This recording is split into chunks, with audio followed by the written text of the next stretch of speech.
ಧಾರವಾಡ ಜಿಲ್ಲೆಯ ಹುಬ್ಬಳ್ಳಿ ತಾಲೂಕಿನ ಇನಾಂ ವೀರಾಪುರ ಗ್ರಾಮದಲ್ಲಿ ಅಂತರ್ಜಾತೀಯ ವಿವಾಹ ಮಾಡಿಕೊಂಡಿದ್ದಕ್ಕೆ ಮರ್ಯಾದೆ ಹತ್ಯೆ ಮಾಡಿದ ಆರೋಪಿಗಳಿಗೆ ಗಲ್ಲು ಶಿಕ್ಷೆ ಕೊಡುವಂತೆ ಆಗ್ರಹಿಸಿ ಯುವ ಕರ್ನಾಟಕ ಭೀಮಾ ಸೇನೆ ಸಂಘಟನೆ ಚನ್ನಮಾರುತದಿಂದ ಪ್ರತಿಭಟನೆ ನಡೆಸಿ ಜಿಲ್ಲಾಧಿಕಾರಿಗೆ ಮನವಿ ಸಲ್ಲಿಸಿದರು. ಧಾರವಾಡ ಜಿಲ್ಲೆಯ ಹುಬ್ಬಳ್ಳಿ ತಾಲೂಕಿನ ಇನಾಂ ವೀರಾಪುರ ಗ್ರಾಮದ ಮಾನ್ಯ ಎಂಬ ಯುವತಿ ಲಿಂಗಾಯತಿ ಸಮುದಾಯಕ್ಕೆ ಸೇರಿದವಳಾಗಿದ್ದಳು. ಅದೇ ಗ್ರಾಮದ ಮಾದಿಗ ಸಮುದಾಯದ ವಿವೇಕಾನಂದ ದೊಡ್ಡಮನಿ ಎಂಬ ಯುವಕನ ಜೊತೆ ಪ್ರೇಮ ವಿವಾಹವಾಗಿದ್ದರು.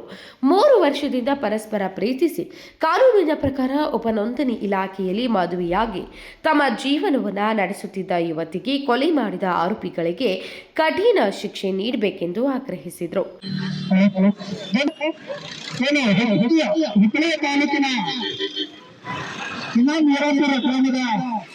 ದಲಿತ ಸಮುದಾಯದ ಮರ್ಯಾದೆ ಹತ್ಯೆ ಖಂಡಿಸಿ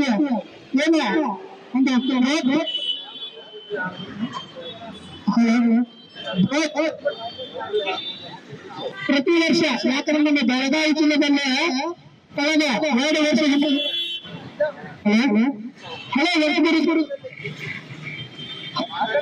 ತಾಲೂಕಿನ ಇನಾಂ ವೀರಾಪುರ ಗ್ರಾಮದಲ್ಲಿ ಯಾವ ರೀತಿಯ ಘಟನೆ ಆಗೈತಂದ್ರ ತನ್ನ ಹೆತ್ತ ಮಗಳನ್ನ ಕೊಡಲಿಯಿಂದ ಮಾರಕಾಸ್ತ್ರಗಳನ್ನ ಹಲ್ಲೆ ಮಾಡ್ತಾರೋ. ಅದಕ್ಕಾಗಿ ಈಗಾಗಲೇ ನಮ್ಮ ಭೀಮ್ ಬಂಧುಗಳು ಏನಾಗೈತಿ ಗೊತ್ತೈತಿ, ನಮ್ಮ ಬೆಳಗಾವಿ ಜಿಲ್ಲೆಯಲ್ಲಿ ಸಾಕಷ್ಟು ಘಟನೆಗಳು ಮತ್ತು ಈ ರಾಜ್ಯದಲ್ಲಿ ಎಲ್ಲಾ ಘಟನೆಗಳಾದ್ರೂ ಕೂಡ ನಮ್ಮ ಜನರು ಇನ್ನೂ ಕೂಡ ಸರಿಯಾಗಿ ಧ್ವನಿ ಎತ್ತುತ್ತಾ ಇಲ್ಲ.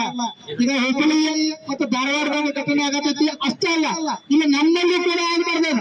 ಅದನ್ನ ನಾವು ವಿರೋಧ ಮಾಡಬೇಕು, ಖಂಡಿಸಬೇಕು.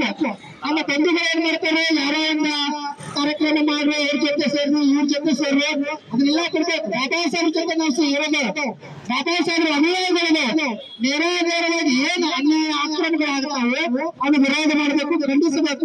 ಈಗಾಗಲೇ ಬಸವನಗೌಡ ಯತ್ನಾಳ್ ಪಾಟೀಲ್ ಅವರು ಕೂಡ ನಮ್ಮ ದಲಿತ ಸಮುದಾಯಕ್ಕೆ ಅವಹೇಳನಕಾರಿ ಮಾತಾಡಿದ್ರು. ಅದರಿಂದ ನಾವು ಯುವ ಕರ್ನಾಟಕ ಭೀಮ್ ಸೇನೆ ಇದನ್ನು ಖಂಡಿಸಬೇಕು. ಆದ್ರೂ ಕೂಡ ಇಲ್ಲಿ ಏನಾಗೈತಿ, ನಮ್ಮಲ್ಲಿ ಒಕ್ಕಟ್ಟಿನ ವಿಚಾರಗಳಾಗದವು. ಅದಕ್ಕಾಗಿ ನಾವೊಂದು ವಿನಂತಿ ಮಾಡ್ತೇವೆ ನಮ್ಮ ಸಮುದಾಯದ ಮುಖಂಡರಿಗೆ, ಇಂಥ ಘಟನೆಗಳು ಆದಾಗ ತಾವೆಲ್ಲರೂ ಧ್ವನಿ ಎತ್ತುವಂತ ಕೆಲಸ ಮಾಡ್ರಿ.